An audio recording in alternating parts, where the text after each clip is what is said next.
inshuro ya 30 jenoside yakorewe abatutsi, ariko no kwibuka by'umwihariko abahoze ari abakozi bakoreraga Mineprisec, Minesupres ndetse n'ibigo bya Imprisco.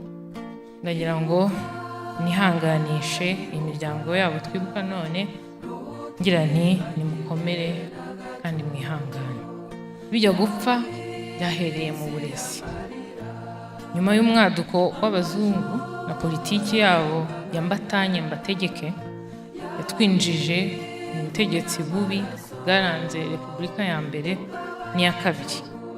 Iringaniza kimwe n'izindi mpamvu za politiki y'icyo gihe yatumye umubare w'abigaga uba muke cyane, kandi hari benshi bari bashoboye kwiga bakabuzwa ayo mahirwe nta yindi mpamvu uretse kuba barisanze bitwa abatutsi.